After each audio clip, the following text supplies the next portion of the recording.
Kobongan gedhi sing ngentekno pasar anyar nok Tuban Kamis esuk. Kobongan iki kasil dipateni kurang luwihe 2 jam. Masio geni wis mati, petugas ijik nek lokasi kanggo ngademno geni ben aman.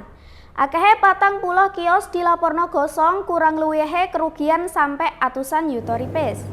Sakwise kobongan, kondisi pasar anyar Tuban iki karek sisa-sisa bangunan sing kobong. Ketok pirang-pirang gerabah ambek alat gonggiling sing rusak parah. Teko gabungan cepet, pirang-pirang pihak akhirnya genine iso dipateni. Teko data pemerintahan Kabupaten Tuban, total 41 kios ambek los sing kedampak.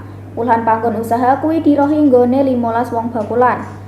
Bupati Tuban Aditya Halindra Fariski ngomong nok pihak sing ngresiki area ben kondisi pasar balik normal. Sawentara kuwi pihak kepolisian nok Polres Tuban wis nerjuno akehe 30 personel gabungan kanggo ngamano nggon kedadean.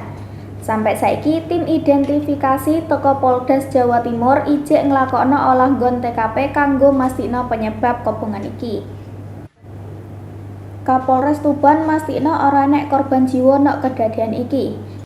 Kerugian material ditaksir kurang luwihe 200 yuta rupiah, kira-kira kerugiannya rata-rata 5 yuta rupiah per kios. Saiki garis polisi wis dipasang nok sekitare lokasi kedadean. Petugas njaluk warga utawa wong bakulan ben ora nyedeki geni sing ijik nok proses pendinginan kanggo keamanan ambek proses luwih lanjut. Siki Muhammad, JTV, Tuban.